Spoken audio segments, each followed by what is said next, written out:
지난주는 저에게 좀 의미 있는 한 주였습니다. 왜 개인적으로 의미 있는 한 주였냐면 목요일 날은 26일은 저와 아내 부부 결혼기념일 21주년이었고 그 다음날 27일 금요일은 첫째 아기 주영이가 제 품 안에서 잠든 지 20주년이었습니다. 추모하였고 그 다음에 이제 토요일날 28일은 저희 아버님 어머님의 결혼기념일 54주년이었습니다. 그렇게 부모님의 결혼기념일과 또 저희 부부의 결혼기념일 사이에 27일 첫째 아기 죽은 지 벌써 20년이나 지나서 제가 목요일날 저녁에 집에 들어가서 결혼기념일 식사는 못했습니다. 아내하고 저하고 그저 수요기도 전에 그저 순댓국 갈비탕으로 끝냈습니다. 그런데 이 아기의 그 20주년은 좀 20년이니까 벌써 죽은 지 20년이 돼서 제가 예리방에 들어가서 그 혼자 있을 때 앨범을 첫째 아기 모든 앨범 사진 편지들을 내용들을 다시금 훑어보면서 사진을 찍어서 제 개인 페이스북이나 네이버 블로그에 아기의 죽음 20주년을 추모하면서라는 글을 썼습니다. 그리고 사진들을 이렇게 인스타그램으로 한 5개를 붙여가지고 그 큐티 나눔 말씀 묵상 나눔 이메일 주소 한 몇십 명들한테 쫙 보냈더니 동부에 사는 뉴저지에 사는 어느 집사님이 답변이 왔는데, 목사님, 제가 목사님 통해서 주인에 대해서 너무 많이 들어가지고 빨리 천국 가서 보고 싶대요. 어떤 아이인지. 여러분, 그리움을 가지고 있다는 것 자체가 그리운 사람, 떠난 사람, 여러분들의 부모님이든 아버님이든 어머님이든 형제든 자녀든 친구든 누군가를 그리워한다는 것 자체가 참 행복이라고 생각합니다. 그런 면에서 저는 참 행복한 자입니다. 새벽기도회 때 종종 특별히 지난주에는 우리 교회 어르신들 떠나신 분들을 제 아기와 함께 많이 생각하면서 보고 싶다, 만나고 싶다, 다시 주님 안에서 천상에서 다시 만난다고 생각하니까 그 기대감이 있습니다. 기대감이 있다는 겁니다. 물론 이 땅에 살면서 우리의 기도와 기대는 살아있는 우리 가정 식구들, 자녀손들, 또 여러분들 자신들 앞으로 또 번창 여러 가지 잘 되고 여러 가지 기도와 기대가 있겠지만은 이 땅에서의 그런 기도 제목, 기도 외에 그보다 더 그래야 됩니다. 그보다 더 기도하고 기대하고 기다리는 것은 예수님의 재림, 예수님의 다시 오심입니다. 여러분, 예수님 보고 싶지 않으십니까?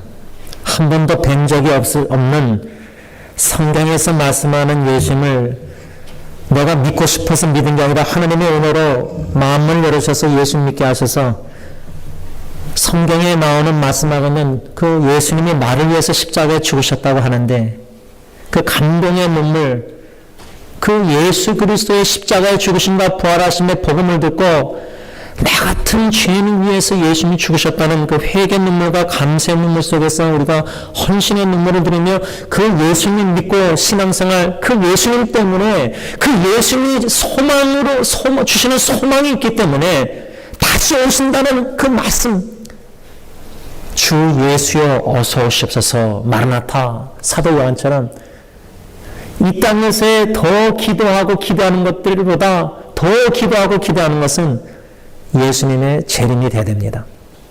다시 오시는 예수님. 그 마지막 에스카톤, 헬라어로 마지막 나팔, 고린도서 15장 last trumpet, 마지막 나팔이 울려 퍼질 때 마지막 아담이 되시는 예수님이 이 땅에 오신다는 성경의 진리의 그 말씀의 소망을 가지고 기대하는, 준비하는 삶을 살아가기 위해서는 사랑하는 그리운 먼저 떠나신 가족 식구들, 교회 식구들 의도적으로 생각해야 됩니다. 추모해야 됩니다. 꼭 20주년, 10주년, 30주년이 아니라 보고 싶지 않습니까? 특히 이 땅에 살면서 여러분 마음이 힘들고 어려울 때 저 천국을 더 소망하게 되고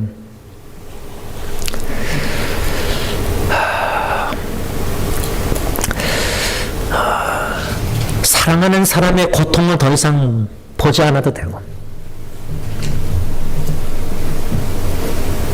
질병과 고통 중에 양로원이나 중환자실 호스피스에서 그 마지막 순간들의 어르신들의 교회 식구들의 모습을 생각할 때 그 모든 고통으로부터 자유입니다. Freedom from pain. 자유입니다. 그런 진정한 자유를 예수 그리스도 안에서 죄에서 자유를 누린 자들이 이제는 모든 질병과 고통과 근심 걱정 두려움 염려 속에서 참된 자유를 누릴 그 날을 깊은 곳에서 간절히 여러분 소원하고 디자인하고 소망하고 기대하고 있지 않으십니까?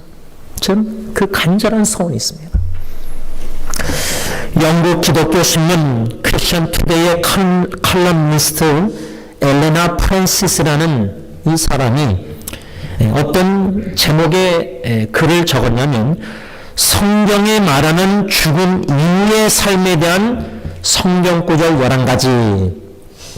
제목 자체가 좀 흥미로워서 인터넷 기사를 읽으면서 이 칼럼니스트가 강조한 것이 뭐냐면 기독교인들이 죽음과 죽음 이후의 삶에 대한 바른 이해가 중요하다. 바른 이해를 올바르게 해야 된다. 무엇에 관하여? 죽음과 죽음 이후의 삶.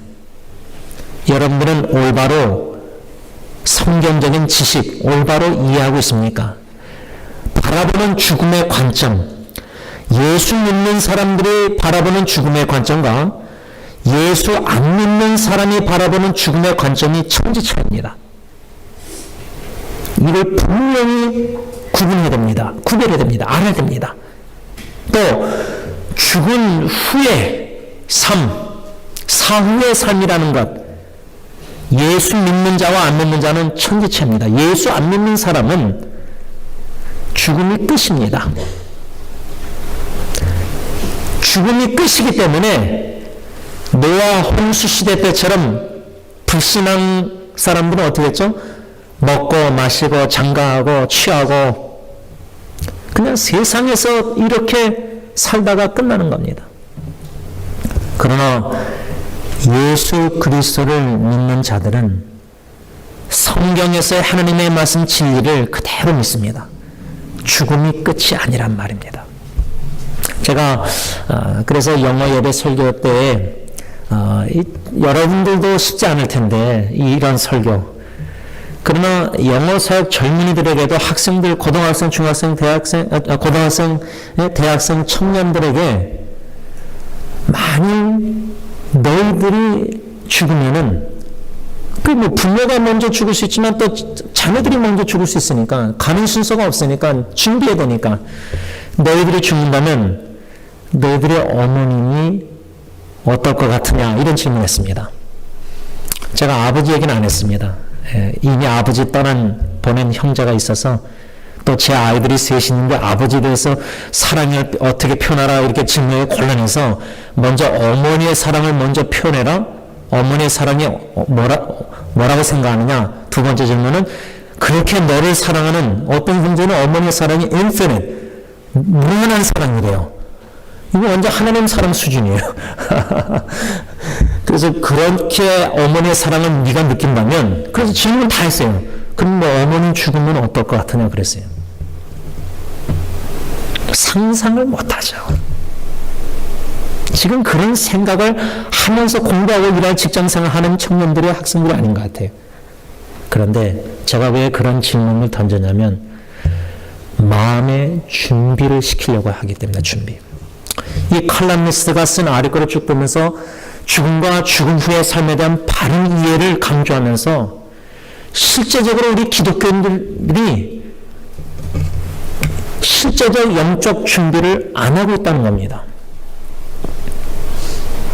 죽음에 대한 두려움이 있다는 겁니다. 그러니까 confront, 나의 죽음을 직시 이루는데 쳐다보기가 싫은 겁니다. 다시 말하면 죽음에 대해서 생각하기가 싫은 겁니다. 그런데 주님 안에서 올바르게 바르게 살려면은 죽음에 대한 바른 관점이 있어야 됩니다. 죽음 후에 대한 사후의 삶에 대한 성경적인 바른 지식과 이해가 있을 때에 바른 삶을 살 수 있다 그 말입니다. 죽음을 생각 안 하고 어떻게 올바른 삶을 살 수가 있습니까? 그 균형을 잃은 생각입니다. 오늘 아침에 이 칼말리스트라는 이 엘레나 프랜시스가 주장하는 바른 이해, 성경적인 이해를 죽음에 대해서, 죽음 후의 삶에 대해서 성경에서는 하나님이 뭐라고 말씀하시는가, 이것을 잠깐 묵상하려고 합니다. 오늘 사도 바울이 4장 13절에 데살로니가 교인들에게 1장 1절부터 쭉 편지를 써가면서 4장 13절에 형제들아 자는 자들에 관하여는, 여러분들 기억하실 겁니다. 교회 카카오톡방에 있으신 분들은, 또 제가 카카오톡방에 없는 분들도 설교 시간에 언급했지만, 제가 몇 년 전에 장인 어르신 아내랑 애들 데리고 만나뵈러 갔다가 이젠 방 안에 혼자 병원 침대에 누워 계신 장인어르신 손잡고 찬양, 기도, 말씀 전하고 이렇게 하면서 찬양을 드릴 때 저희 장인어른도 그러고 양론에 계셨던 우리 어르신들도 그렇지만 찬양을 이렇게 조용히 부르면은 주무세요. 참 희한해요. 이거는 뭐 의학적으로 어떻게 모르겠지만 어떤 영적으로 생각할 때 하나님께 찬양을 참 마음을 다해서 드릴 때 어르신들이 편안히 참 눈을 감으시고 주무세요. 그런 경험을 여러 번 했는데 그날 장인어른도 손잡고 찬양하는데 주무셨어요. 그래서 저는 나중에 자녀 후손들에게도 또 저에게도 그러지만 추억이 되고자 사진을 이렇게 사진을 찍었습니다. 한 손은 잡고 있고 장인어른 한 손으로 사진을 찍어서 그거를 이제 카카오톡 스토리로 좀 비주얼 이펙트 해가지고 사진을 약간 좀 이렇게 멋지게 해서 이렇게 웹사이트에 올리고 글을 나누고 이제 교회 카톡방에 나누면서 장인어른이 고요히 잠드셨습니다. 그런데 장인어르신 죽은 줄 알고 우리 교회 어느 분이 근데 저는 이제 장인어르신 돌아가면은 아마 못 받을 것 같아요. 저 이렇게 위로를 못 받을 것 같아요. 이미 벌써 한 번 다 치렀으니까. 그리고 뭐 목회자 동문 목사님 16방에다가도 장인어른 사진 손산 사진 올리고 이제 거의 잠드셨습니까 하니까 항상 카톡방에 한 분들이 꼭 그렇게 해석을 해서 장인어른 죽은 줄 알고 다 이렇게 뭐 성가 조의를 표합니다. 막 그래서 잠드셨다고 얘기하는 게 참 이게 위험하구나. 문자적으로 잠이 들었습니다. 그렇다고 코 골면서 주무십니다 말을 못 하잖아요. 코 안 고시는 분인데. 무슨 말을 하려고 하냐면 오늘 성경 말씀에 사도 베드로가 자는 자들에 관하여 자는 자들이라고 써 있습니다.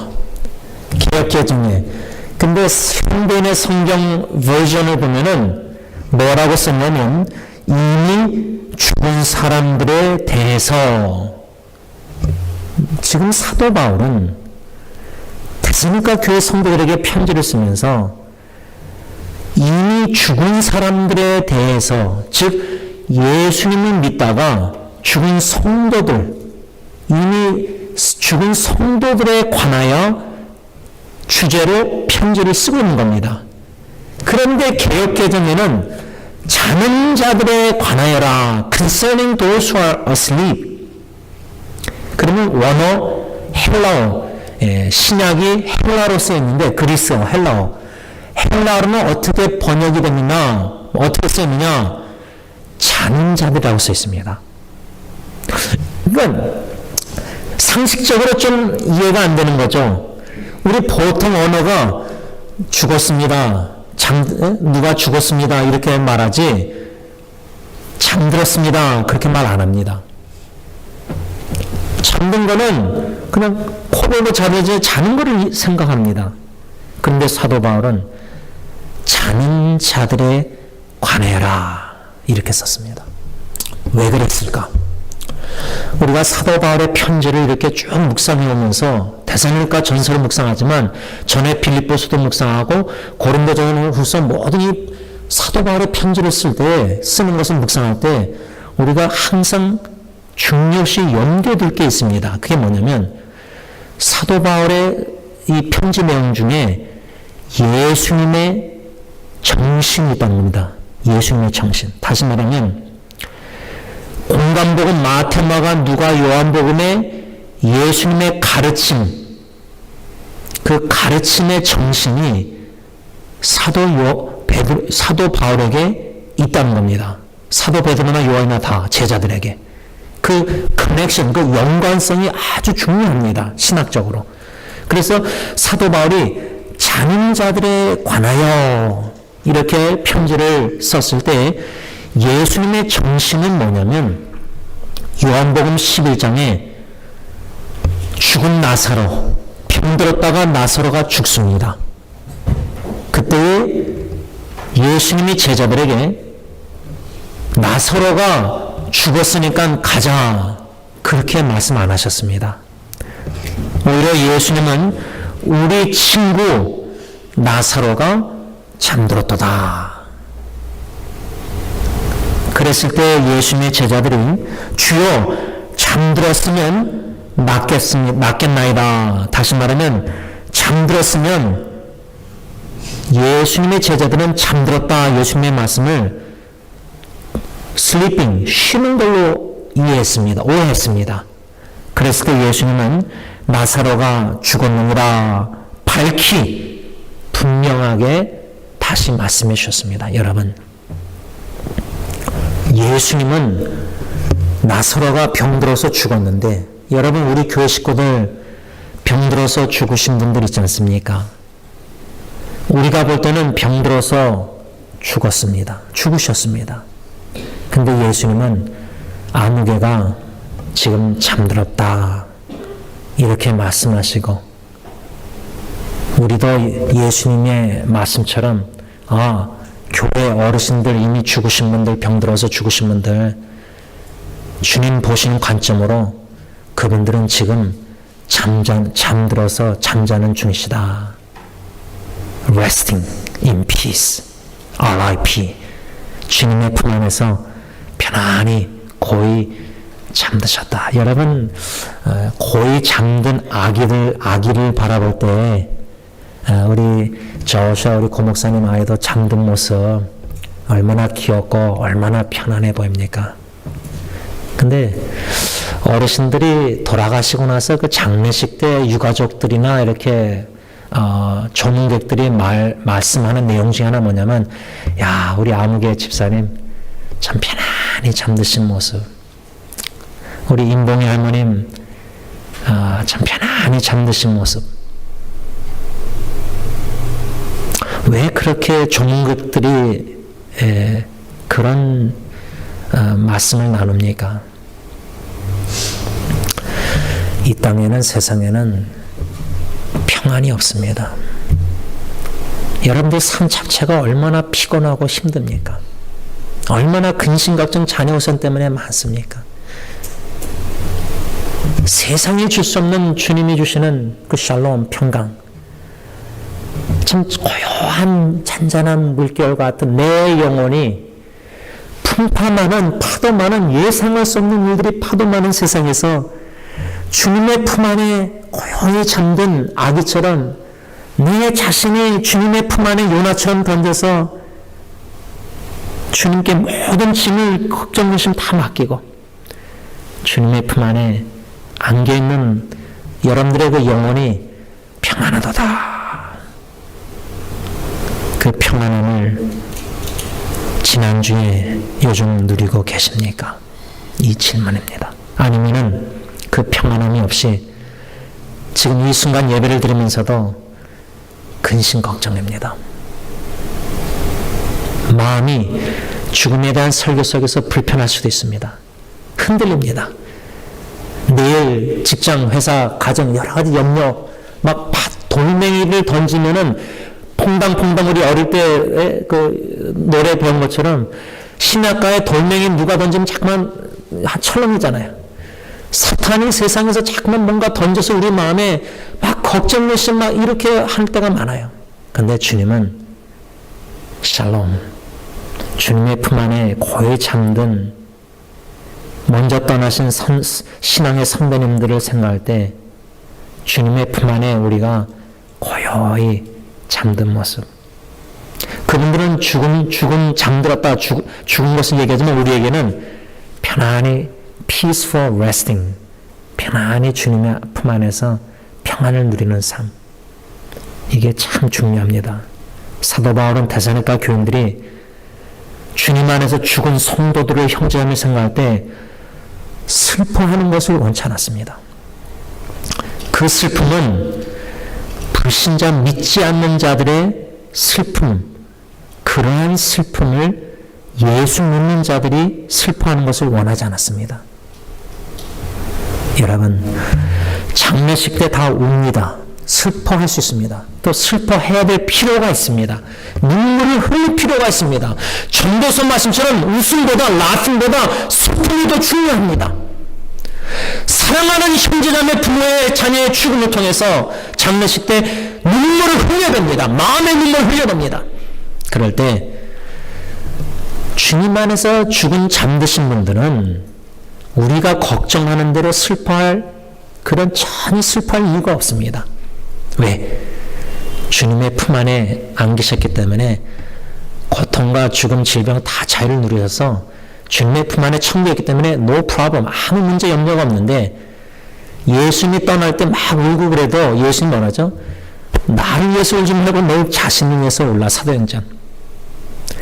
주님 예수 믿다가 죽은 성도님들 형제자매들은 no problem, 아무 문제 걱정 우리가 그렇게 슬피 울고 그럴 필요가 없습니다. 그냥 헤어짐 속에서 정 속에서 슬픔이 있지만은 다시 만난다. 잠에서 깨면은 뭐 굿모닝 다시 만날 거니까 천국에서. 그러나 우리 자신을 위해서 울어야 됩니다. 장례식 때 우리 자신을 위해서 울어야 됩니다. 살아있는 우리 자녀 후손을 위해서 울어야 됩니다. 왜? 과연 주님 품 안에 먼저 떠나신 성도의 죽음, 그런 죽음을 나도 맞이할 것인가? 나의 믿음과 신앙을 재점검하고 살펴보는 좋은 기회가 바로 장례식입니다. 사랑하는 사람들의 죽음입니다.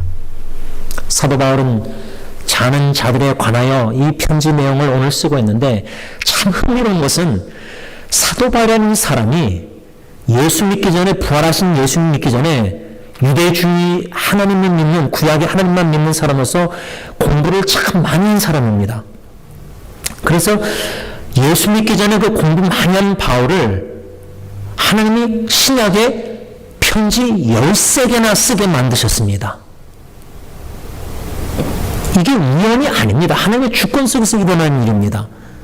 그렇다면 사도 바울의 편지를 우리가 읽어 내려갈 때 오늘 목사님이 13절 한 절만 강조했는데 그게 아니라 문맥을 봐야 됩니다.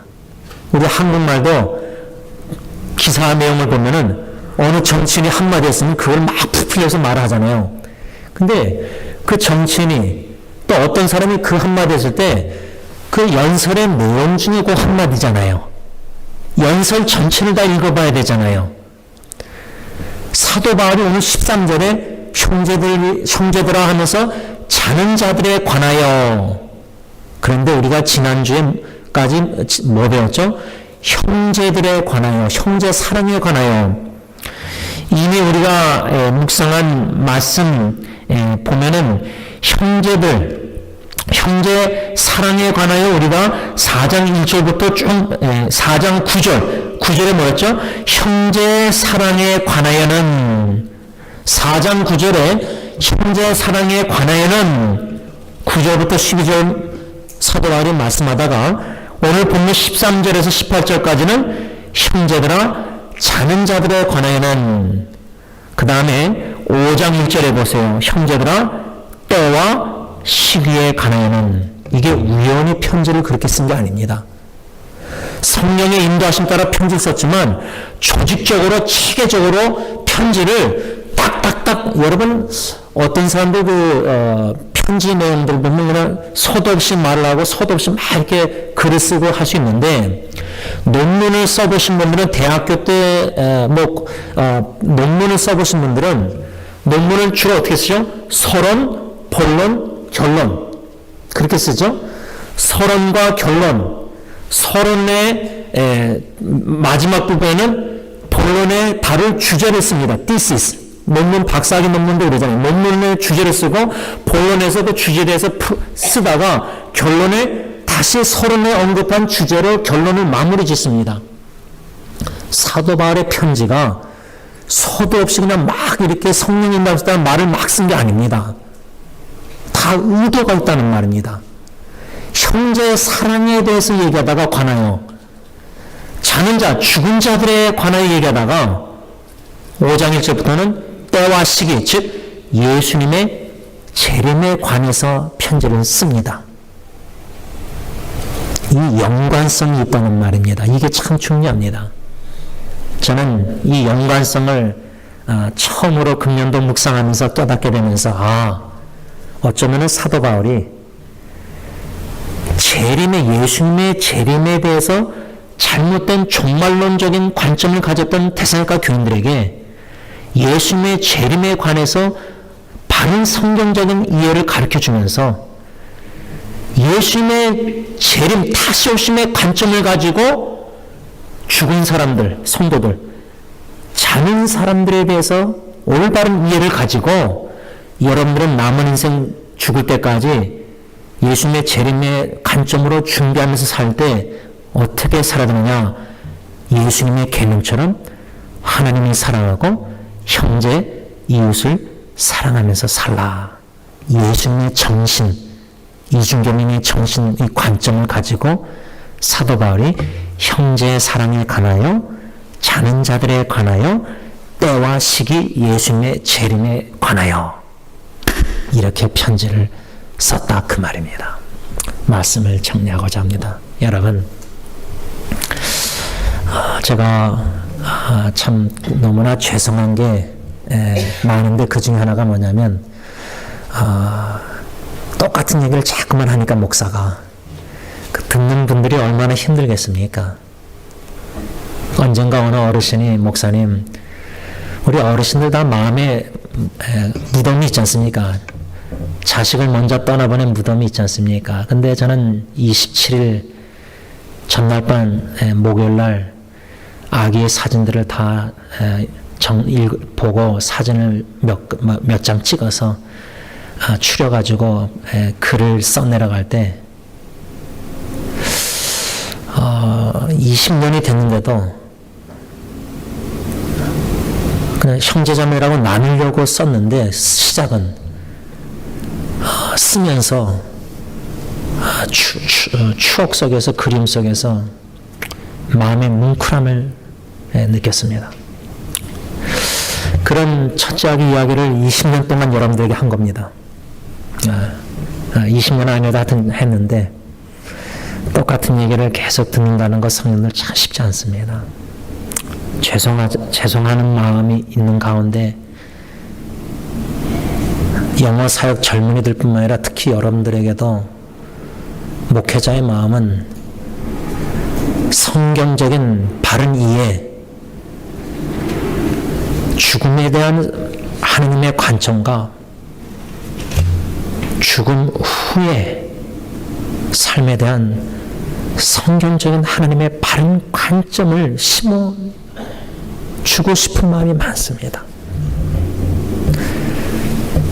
마지막을 관점을 가지고 지금 현재 here and now 여기 그 마지막이 내일이 될지 오늘 밤이 될지 10년 20년 될지 아무도 모릅니다. 어른이나 영어사계 젊은이들이나 떠나는 순서가 없기 때문에 항상 이 마지막을 실제적으로 영적으로 인식하고 생각하고 묵상하고 준비하면서 살아야 됩니다. 사도 바울의 관점은 때와 시기에 관한 예수님의 재림의 관점을 가지고 이미 주님 안에서 성도의 죽음을 어떻게 바라보면서 슬퍼하지 말고 믿지 않는 사람처럼 남은 종착전까지 어떻게 형제 이웃을 사랑하며 살아야 되는지 이 귀한 가르침을 저와 여러분들에게 지금 주고 있다는 사실입니다. 이 가르침을 겸손히 믿음으로 하나님의 음성으로 말씀으로 받아들이고 바라기는 언젠가는 여러분들의 사랑하는 부모님이나 배우자나 자녀나 형제자매 이미 떠나신 분들을 추모하며 기억하고 기도하고 그리워할 때 그 그리움 자체가 참 행복한 겁니다. 사랑하는 교회 성도님들 떠나신 분들 한 분 한 분 이름을 일부러 저는 생각하면서 기도합니다. 기도할 때 그분들의 추억 중에 제일 많이 생각나는 게 교회에서 그분들하고 교회에서 이런 것보다 그분들의 마지막 순간입니다. 양론에 계셨을 때, 중환자실에 호스피스에 계셨을 때, 마지막 임종 예배 때 그분들의 마지막 한마디 한마디가 잊혀지지가 않습니다. 생각하기 싫은 죽음에 관한 떠나신 분들일지 모르지만 그래서는 아니 됩니다. 그건 미련한 겁니다.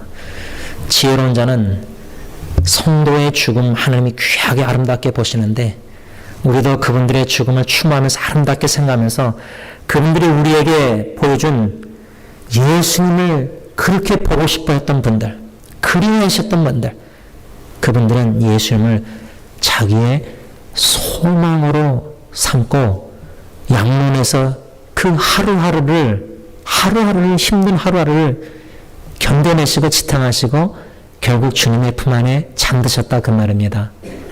우리의 소망 되신 예수님만 바라보고 소망 중에 거하는 사랑하는 저 여러분 되시길 바랍니다. 기도하겠습니다. 하나님 아버지 감사합니다. 예수 그리스도 우리의 소망이요 생명 되신 기쁨 되신 주님 한 분만으로 만족하며 주님의 재림을 학수고대하며 기대하며 기다리며 준비하며 사랑하는 먼저 떠나신 교회 식구들 어르신들 그분들을 마음으로 추모하면서 주신 아름다운 주님 안에서 추억들을 생각나게 하시고 그리워하게 하시고 잠드신 주님 안에서 잠드신 분들 우리가 천국에서 다시 만나 그 모닝 새 하루 새 아침 새 하늘과 새 땅에서 어린 양의 혼잔치 함께 참여하여 영원히 주님을 찬양한 완전한 사랑으로 서로 사랑할 그 천국 생활을 간절히 소망합니다. 이 땅에 참 근심된 일이 공고한 일이 힘든 일이 어려운 일이 고통인 일이 참 슬픈 일이 죽을 일이 쌓였지만 우리의 참된 소망 되신 예수님으로 말미암아 우리의 슬픔을 돌이켜 기쁨이 되게 하시고 근심 걱정 모든 고통에서 자유를 누리게 평강을 주시는 하나님 오늘 그 주 예수 그리스도 주님을 찬양 경배하오니 홀로 영광 받아 주시옵소서. 예수님의 이름으로 감사하며 기도를 올려나이다. 아멘. 여러분 우리에게는 소망이 있습니다. 소망. 지난주 새벽기도 시간에 에스라서 10장 2절 말씀을 묵상하다가 아직도 이스라엘에게는 소망이 있나니 우리에게는 아직도 소망이 있습니다. 이 말씀에 귀한 은혜를 받았습니다. 그래서 오늘 여러분들에게 하나님의 말씀을 선포하면서 우리에게는 어떠한 절망적인 역경과 어려움이 있다 할지라도 우리에게는 소망이 있다. 아직도 소망이 있고 지금도 소망이 있다, 그 말씀입니다. 이 몸의 소망 무언가 찬송가를 보면은 그 가사를 보면 이 세상에 믿던 모든 것이 다 끊어질지라도 내가 믿고 의지하던 사람이든 물질이든 무엇이든 간에 다 끊어져도요. 그래서 너무나 괴롭고 힘들고 낭만이 되고 낙심이 되고 자포자기가 되고 심지어 절망적일지라도 우리에게는 아직도 소망이 있다, 그 말입니다. 저와 여러분들의 소망은 오직 주 예수 그리스도이십니다. 찬송가 95장 나의 기쁨, 나의 생명, 나의 소망 되신 주님, 여러분, 우리에게는 이런 소망과 희망 되시는 예수님이 우리와 함께 하시기에 이 세상에 광야 같은 참 어떠한 역경과 어려움이 비바람이 몰아쳐도 비록 쓰러질지라도 오뚜기처럼 다시 주님이 저희들을 일으켜 주십니다. 왜? 우리 마음에 소망을 주시사 우리의 낙심한 영혼을 다시 소송케 해주시고 리바인, 다시 낙심한 영혼을 살려주셔서 소망 가운데 거하게 하신다, 그 말입니다. 오늘 읽은 본문 말씀, 주님이 저와 여러분들에게 주시는 소망의 메시지입니다. 우리가 이 말씀을 이미 한번 5월달 가정의 달 전에 4월 마지막 주에 묵상했었습니다.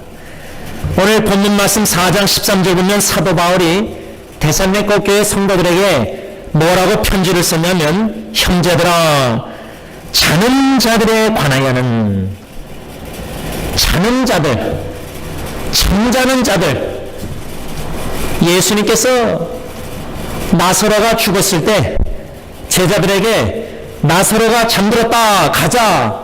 그러니까 제자들이 문자적으로 예수님의 말씀을 듣고, 아니 자면은 깨우면 되는데, 그게 아니라 죽었다, 그 말입니다. 지금 사도 바울은 형제들아, 자는 자들에 관하여 말씀을 하고 있는데, 이 말은 죽은 자들, 다시 말하면 예수님을 믿다가 예수님 안에서 죽은 성도의 죽음, 그 관하여 데살로니가 교회 성도들에게 편지를 써 내려가고 있는 것입니다. 형제들아, 자는 자들에 관하여는 너희가 알지 못함을 우리가 원하지 않으니, 무슨 말입니까? 형제자매는 성도님들, 여러분들이 꼭 알기를 원합니다, 그 말입니다. 저도 오늘 여기 앉아 계신 우리 승리교회 성도님들에게 사도 바울의 이 마음과 말씀으로 여러분들에게 꼭 알려드리길 원하고 꼭 권면해드리고 싶은 말씀은, 예수님을 믿다가 예수님 안에서 편안히 잠든 분들, 우리가 세상 사람들, 예수 안 믿는 사람들처럼 슬퍼할 필요가 없다, 그 말입니다. 그래서 오늘 13절에 사도 바울이 이는 소망 없는 다른 이와 같이 슬퍼하지 않게 하려 합니다. 물론 사랑하는 배우자가, 사랑하는 부모님이, 사랑하는 자녀가, 사랑하는 친척 친구가 우리보다 먼저 떠났을 때, 그 장례식장에, 그 특별히 입관 예배 때 그 열린 관 속에 누워있는 사랑하는 사람을 보면은 참 눈물이 나옵니다. 이 눈물은 소망이 있는 가운데서 흘리는 눈물입니다. 그 소망이 뭡니까? 오늘 사도 바울은 두 가지 이유를 오늘 본문에서 우리에게 가르쳐주고 있습니다. 왜 우리가 슬퍼하지 말아야 되느냐? 소망 없는, 즉 예수님을, 참 소망이 되시는 예수님을 믿지 않는 사람들은 소망 없는 슬픔입니다. 그러나 우리의 슬픔은, 눈물은 소망이 있는 눈물이요, 소망을 가진 자로서의 잠시 흘리는 슬픈 눈물입니다. 유익한 눈물입니다. 두 가지 이유를 사도 바울이 오늘 본문에서 가르쳐주고 있습니다. 첫 번째 이유, 왜 우리 그리스도인들이 사랑하는 성도들의 죽음으로 인하여 비그리스도인들처럼 슬퍼하지 말아야 하느냐? 그 첫 번째 이유는 오늘 14절 상반절 보시기 바랍니다. 우리가 예수께서 죽으셨다가 다시 살아나심을 믿을진대. 왜 우리가 성도의 죽음, 자는 자들, 왜 예수 안 믿는 사람들처럼 소망 없는 자들처럼 슬퍼할 필요가 없느냐? 예수님의 부활을 믿기 때문이라 그 말입니다. 여러분, 사도 바울이 고린도 교회 15장에 쓴 편지 내용을 보면은 지금도 우리 승리교회 안에도 마찬가지라 생각합니다. 승리장로교회뿐만 아니라 모든 전 세계의 교회 가운데 이 사도 바울의 고린도전서 15장 질문을 던진다면은 100명 중에 몇 명이 예, 아멘, 믿습니다 할 사람이 몇 명이 될까? 그 질문은 뭐냐면, 여러분, 죽은 자가 다시 살아난다는 사실을 믿으십니까? 이 질문입니다. 오래전에 어떤 목사님이 저에게 질문을 던졌는데, 죽으면은 물론 묘지, 관 안에 넣어서 이제 묘지 흙에 이렇게 다 돌아가는 경우도 있지만은 이번에 LG CEO 구 사장님 회장님 돌아가신 것 기사를 보니까 수목장으로 이렇게 또 전에도 오래전에도 미국 분들이 예수 믿는 사람들이 어떻게 장례식을 했냐면 시신을 유언을 했는데 이렇게 관 안에 이렇게 묘지 이렇게 하지 말고 보자기 같은데 옛날 그렇게 했잖아요, 그렇죠? 싸가지고 큰 나무든지 나무 밑에다가 파서 나를 묻어달라. 그런 적이 있었습니다, 미국에도. 그래서 이 목사님이 저한테 무슨 질문을 했냐면 수목장 이렇게 장지에 묻힌 거 이런 거 말고 화장한 경우, 그 시신을 불태워서 화장한 경우 예수님이 다시 오시는 재림날 이미 뼈가루가 돼서 다 뿌려졌는데 바다에 또 산에도 다 뿌렸는데 우리 최근만 집사님은 산에다 한국 가서 뿌렸거든요. 마다보님이 남편 묻힌데 그런 화장한 경우는 예수님 오실 때 어떻게 부활하느냐 이 질문이었습니다. 궁금하지 않으십니까? 제가 그 목사님의 질문에 화장했을지라도 뼈가루고 다 그렇게 됐지라도 전능하신 하나님은 예수님 오시는 날 마지막 나팔이 울려 퍼지는 날 호련히 변화되고 부활하고 할 때 그런 뼈가루도 다 합쳐서 몸으로 부활케 하실 수 있는 능력이 계신 분이다. 에스겔서의 에스겔 선자가 그 뼈마디만 있었는데 하나님이 그 뼈마디를 다 살을 붙이시고 생기를 넣어서 다시 살리셨습니다. 창세기 보면 이스라엘일 때 천지가 창조되지 않았습니까? 신약에서 예수님이 말씀만 하셨으니까 살아났지 않습니까?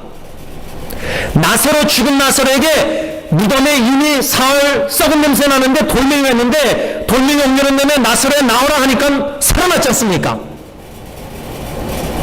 화장을 했다 할지라도 죽은 자를 다시 살리실 수 있는 전능하신 그 하나님을 믿는 우리 그리스도인들, 왜 잠든 자, 사랑하는 자의 죽음을 왜 소망 없는 자처럼 슬퍼할 필요가 없느냐? 죽은 자의 부활을 믿고 예수님이 십자가에 죽으셨다가 사흘 만에 다시 살아나신 부활을 믿는 부활의 신앙이 있기 때문에 우리는 예수 안 믿는 사람들처럼 소망 없이 이제 끝났다, 이제 더 이상 이렇게 슬퍼할 필요 없다고 말입니다. 그런데 고린도 교회 안에는 어떤 사람들이 어떻게 죽은 자가 살아날 수 있습니까? 안 믿었습니다. 그래서 고린도전서 15장을 부활장이라 해서 사도 바울이 변증을 합니다. 죽은 자의 부활이 없다면은 너희들 말들처럼 죽은 자가 다시 살아남이 없다면 죽음이 끝이라면은 뭐 예수 안 믿는 사람들 죽음이 끝이면 뭐예요? 잘 먹고 잘 살고 먹고 마시고 장가들고 노아 시대 때 홍수 시대 때처럼 다 그렇게 살았잖아요. 죽음이 끝이라니까. 다 누리고 다 써보고 죽음이 끝이다. 그런데 성경은 죽음이 끝이 아닙니다. 사후 죽음 후에 세계가 있습니다. 천국과 지옥이 있습니다. 영원히 삽니다. 사도 바울은 고린도 교회 성도들 중에 죽은 자가 다시 살아날 수가 없다. 그런 자들에게 뭐라고 변증을 하냐면, 만일 죽은 자가 살아남이 없다면은 예수님도 다시 못 살아났다. 맞잖아요. 죽어야지 부활이 있잖아요. 죽어야지 다시 살아남이 있잖아요. 죽은 자의 부활이 없으면 예수님도 죽었다가 못 살아났다. 그러면 예수님이 죽었다가 못 살아났다면은 우리의 전하는 복음도 헛것이다. 왜? 복음이 뭡니까? 성경대로 죽으셨고 성경대로 다시 살아나셨는데, 성경대로 죽었다는 건 믿는데 죽은 자의 부활이 없다면은 성경대로 예수님은 부활 안 한 거다. 그러면 우리가 전하는 복음이 뭐예요? 예수님의 죽으심과 부활하심. 우리의 복음도 헛된 거고, 우리의 믿음도 헛된 거고, 우리가 거짓 증언, 우리가 거짓 전도자라는 거예요. 우리는 예수님이 죽었다가 부활하셨다 전파하는데, 죽은 자의 부활이 없으면 예수님이 부활 안 했으니까 당신들 거짓 증언자다. 거짓 전도자다. 사도 바울은 그렇게 논증을 하면서 그리스도 안에서 이미 죽은 자들, 잠자는 자들, 그러면 그 사람들도 다 망했다는 겁니다. 다 망했다는 겁니다. 죽은 자의 다시 살아남이 없으면은 예수님이 죽었다가 부활이 없기 때문에 복음도 믿음도 헛것이요, 우리가 거짓 증언자요. 이미 죽은 자들, 예수 믿고 죽은 자들, 예수님 죽었다가 부활했다고 믿었는데 예수님이 부활이 없으면은 이미 잠든 자, 죽은 자들은 다 영원히 망했다는 겁니다. 그러면서 사도 바울이 고린도전서 15장 19절에 뭐라고 하냐면, 그리스도 안에서, 만일 우리가 그리스도 안에서 바라는 것이, 소망하는 것이 다만 이 세상에 살 뿐이면 모든 사람들 가운데 우리 예수 믿는 사람들이 제일 불쌍한 자들이다. 그렇게 편지를 썼습니다. 맞잖아요. 예수 안 믿는 사람들이야 뭐 이 세상에 죽음이 끝이라고 하니까 먹고 살면서 다 누리고 하는데, 우리는 이 세상이 아니라 다가오는 저 세상, 천국, 주님과 영원히 예수님 다시 오시면 우리가 부활해서 영광스러운 몸을 입고 더 이상 썩지 않고 더 이상 죽지 않고 더 이상 평화 안 걸리고 더 이상 외로움 없고 더 이상 눈물 고통 없고 영원히 주님과 함께 사는 부활의 신앙과 소망을 가지고 있는데, 죽은 자의 다시 살아남이 없어? 그러면 예수님도 죽어서 못 부활했어? 그러면 이 세상에서 예수 믿는 우리가 제일 불쌍한 사람입니다. 그렇게 논증을 하는 겁니다, 사도 바울이. 왜? 고린도 교회 성도 중에 죽은 자의 부활 다시 살아남이 없다고 그걸 안 믿으니까 논증을 보는 거예요. 그래, 너희들이 말이 맞다고 치자. 죽은 자의 부활이 없다? 그러면 예수님도 죽었다가 못 부활했다? 그러면 믿음도 헛것, 우리의 복음도 헛것, 우리는 거짓 증인으로 발견되고 죽은 자는 이미 망했고 우리는 세상에서 제일 불쌍한 자들이다. 이렇게 논증을 피는 겁니다. 그 사람들 입장에서 없다고 하니까 죽은 자의 부활이. 그렇게 논증을 하다가 어떻게 사도 바울이 말하냐면 고린도전서 15장 20절 이렇게 말씀합니다. 그러나 이제 그리스도께서 죽은 자 가운데서 다시 살아나사 잠자는 자, 죽은 자들의 첫 열매가 되셨도다. 여러분, 예수님의 부활을 믿으십니까? 우리의 이 복음의 핵심, 예수님이 저와 여러분들의 모든 죄를 대신 걸머지시고 대신 십자가의 어린 양의 희생으로 못 박혀 죽으시사 우리의 모든 죄를 사하여 주시고, 왜 예수님이 죽으셨다가 다시 살아나시느냐? 로마서 4장 25절, 우리를 의롭다 하시고자, 의롭다 법정 용어입니다. 칭하시고자 예수님이 부활하셨다. 그래서 여러분, 예수님을 믿는 자들은 성경대로, 고린도서 15장의 사도 바울이 뭐라고 편지 썼냐면, 성경대로 예수님은 죽으시고 성경대로 다시 사흘 만에 살아나셨다. 그게 바로 참 복음입니다. 그 복음을 듣고 예수님의 죽으심과 예수님의 무덤에서 다시 살아나심을 믿는 자들, 우리의 모든 죄가 사함받고 하나님은 저 여러분들을 예수님의 십자가의 부활하심을 통해서 보시기 때문에 아무개야 너는 의롭다, 재판장이 뚝딱 칭하신다는 겁니다.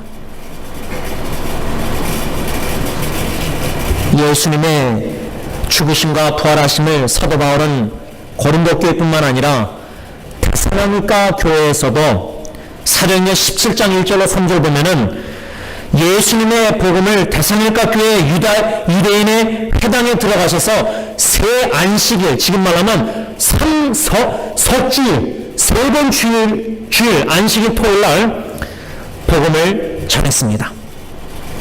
그랬을 때에 어떠한 놀라운 복음의 능력 결과가 나타났냐면, 사도행전 17장 4절 보면 그 복음을, 사도 바울의 복음을, 예수의 죽으심과 부활하신 복음을 들은 자 중에 몇 사람이 믿고 바울과 실라를 따랐으며, 또 수많은 경건한 그리스 사람들과 적잖은 귀분들도 예수님을 믿었다.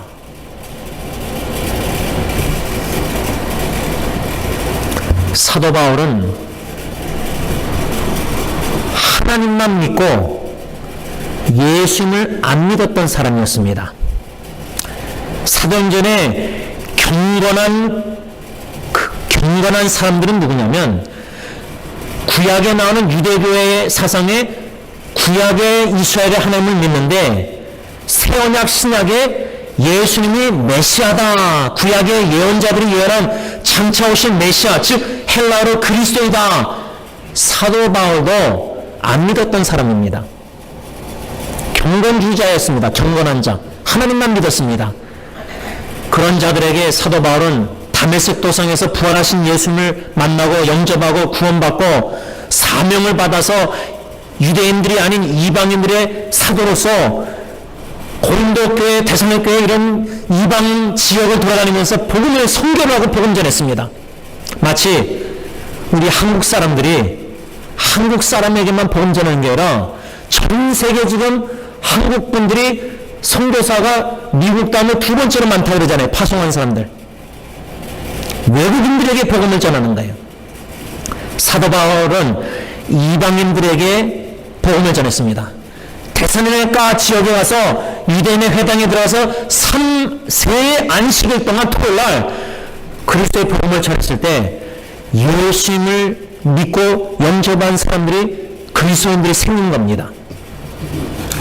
그래서 그들 중심으로 데살로니가 교회가 개척이 되는 가운데 오늘 본문 4장 14절 상반절에 우리는 예수님이 죽었다가 다시 살아나신 것을 믿습니다. 현대인의 성경. 개역개정에는 오늘 14절에 우리가 예수께서 죽으셨다가 다시 살아나심을 믿어준대. 우리 승리교회에 적용하자면, 여러분, 저와 여러분이 예수님이 죽으셨다가 십자가에 다시 살아나셨다, 그 복음을 저와 여러분들이 믿고 있지 않습니까? 예수님의 부활을 믿는 신앙인들은, 부활의 신앙을 가진 자들은 사랑하는 형제자매들의 장례식 때, 우리 교회 식구들, 어르신들 장례식 때 다 참여하신 분들, 그 순간에는 그분들을 보고 싶고 그립고 미스하고 눈물이 있지만은 우리는 소망 없는, 예수님을 나의 구세주로 주님으로 영접하지 않은 예수님의 죽으심과 부활하심을 믿지 않는 자들처럼 슬퍼하지 않습니다. 우리에게는 부활의 신앙과 부활의 소망이 있기 때문입니다. 다시 말하면 우리는 다시 살 것입니다. 죽어도 다시 살 겁니다.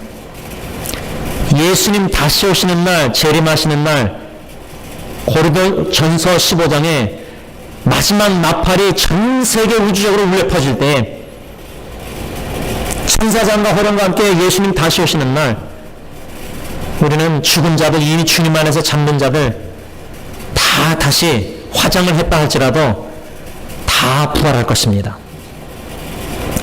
예수님의 부활을 믿기 때문에 우리는 예수 안 믿는 자들처럼 잠든 자들, 죽은 자들, 성도의 죽음 슬퍼하지 않는다, 그 말입니다.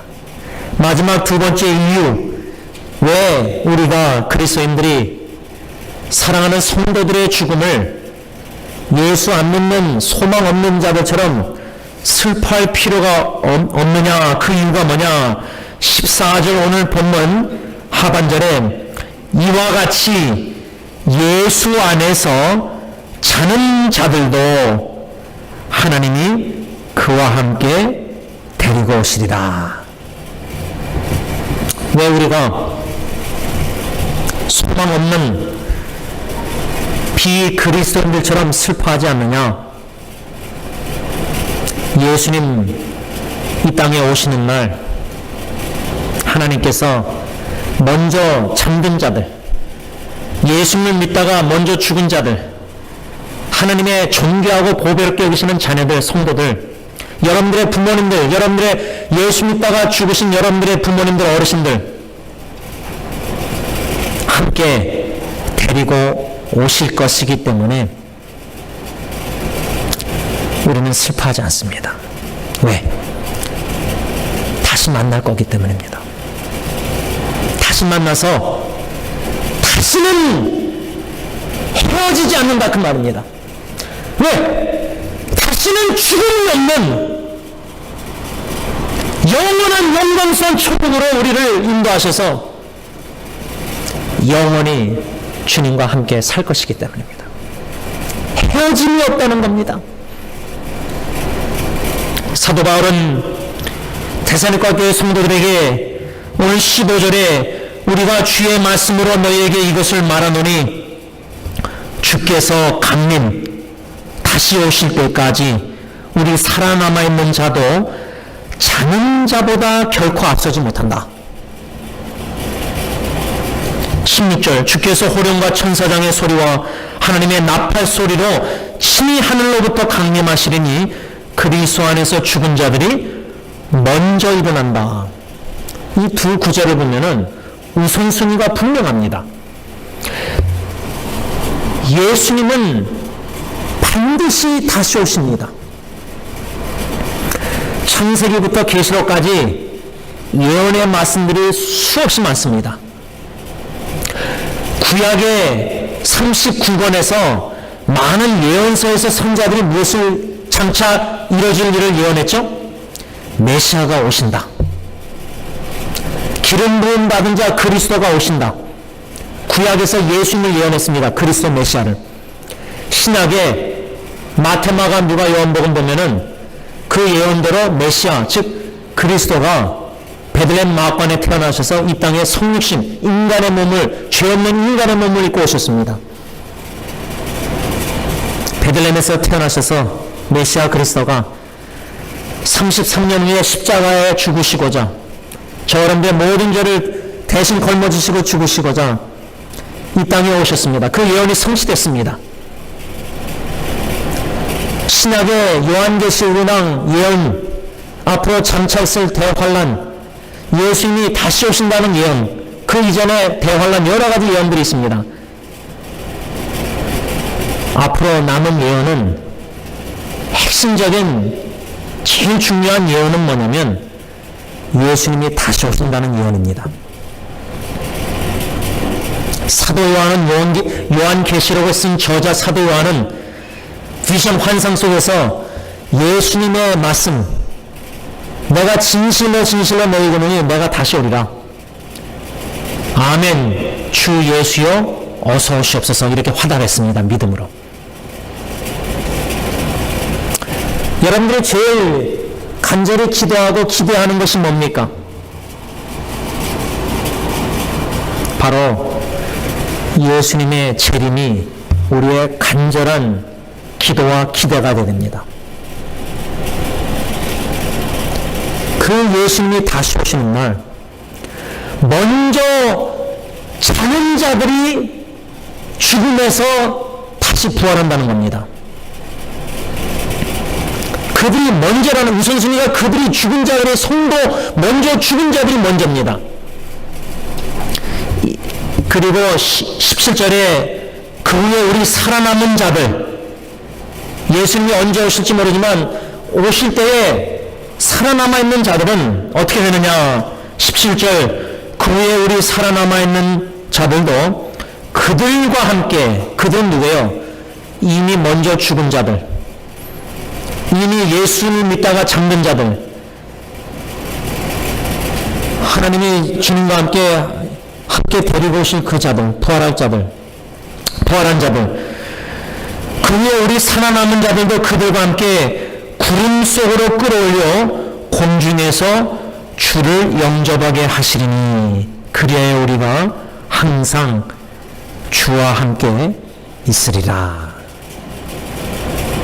그래서 18절에 사도 바울은 데살로니가 교회 성도들에게 그러므로 이러한 말로 서로 위로하라 말씀을 맺고자 합니다. 사랑하는 배우자나 사랑하는 자녀나 또 특별히 사랑하는 먼저 떠나신 부모님들을 생각할 때, 이 광야 같은 세상에 우리가 제일 힘들고 어려울 때 부모님을 그리워합니다. 돌아가신 부모님이 그립습니다. 저 같은 경우는 양가 부모님이 살아계시기에 돌아가신 교회 어르신들의 생각을 많이 그리워서 납니다. 보고 싶습니다. 그들에게 주님께서 그들을 통해서 베푸신 사랑과 제 마음의 아름다운 공동체 성도의 교제 속에서 추억이 있습니다. 그분들을 운전하고 모셔다 드리고 차 안에서 대화 내용이나 또 양로원, 중환자실, 호스피스 여러 가지 추억들이 있습니다. 또 그분들을 통해서 찬송가, 성경구절 부를 때마다 마음에 남습니다. 그들로 인해서 제 마음에 귀한 찬송가나 성경구절들의 심기에 적힌 찬송가들이 특히 많이 있어요. 여러 개 있습니다. 그립습니다. 힘들고 어려울 때 그분들이 보고 싶습니다. 잠시 지금 떨어져 있는 겁니다. 잠시입니다. 금방 시간 갑니다. 예수님 분명히 다시 오십니다. 예언의 약속의 말씀대로 예수님이 분명히 오신다고 약속하셨습니다. 요한계시록 진실로 진실로 너에게 이르노니 다시 오십니다. 그래서 저는 고린도서 15장에 마지막 나팔, 상상할 수 없는, 인간이 상상할 수 없는 그 마지막 나팔이 어떤 나팔일지 모르지만 분명한 것은 전 세계적으로 그 나팔이 울려 퍼질 때 다 들을 겁니다. 그때 죽은 자들이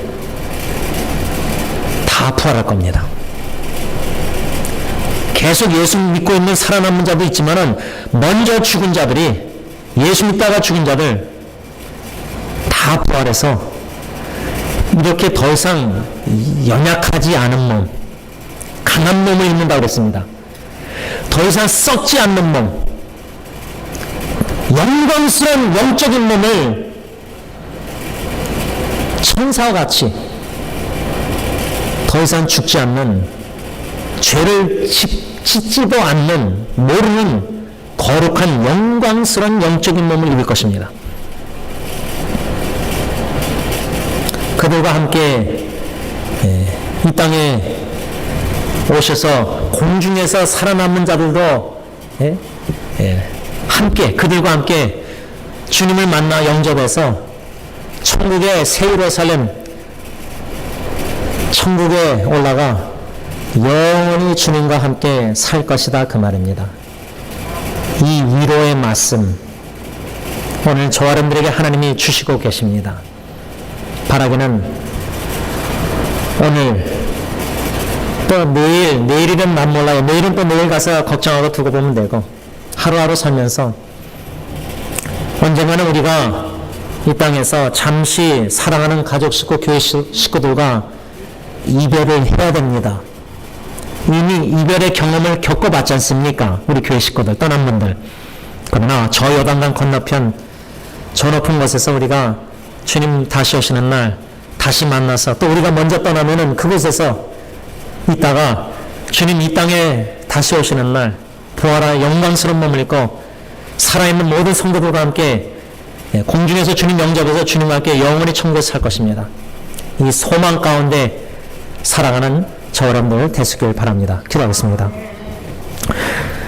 감사합니다. 하나님, 우리에게 영원한 확실한 분명한 소망을 예수 그리스도 안에서 주시되, 죽음에서 부활하신 예수님의 죽으심과 부활하심을 믿게 하시사 부활의 신앙을 가지고 이 광야 같은 세상에 죽음이 많이 쌓였지만 죽음을 극복하고 이겨나가며 두려워하지 않고 오히려 주님과 함께 영원히 살 것을 소망하고 간절히 기도하고 기대하고 기다릴 때에 죽음이 마지막이 아니오 영원한 나라에서 주님과 함께 영원히 살 첫 관문인 줄 믿고 감사함을 듭니다. 이 땅에 살아가는 동안 우리의 가야 할 길이 죽음이지만 그 죽음의 관점을 가지고 이 땅에 살아갈 때에, 특별히 장례식에서 사랑하는 분들의 죽으심을 보고 우리의 인생을 뒤돌아볼 때, 남은 인생 주어진 기간이 하루인지 1년인지 얼마인지 주님만이 아시겠지만 부활의 신앙과 믿음을 가지고 다시 산다는 소망을 가지고 영원한 나라 저 천성을 영원한 것을 더욱더 추구하고 소망을 가지고 거기에 가치관을 가지고 이 땅에 주어진 삶을 묵묵히 각자의 믿음대로 신앙대로 주어진 사명을 묵묵히 잘 감당하다가 주님 앞에 영원한 나라의 새 예루살렘에 입성해서 주님과 영원히 사는 소망을 가지고 살아가는 성도들이 다 되게 하여 주시옵소서. 예수님의 이름으로 감사하며 기도를 올려나이다. 아멘.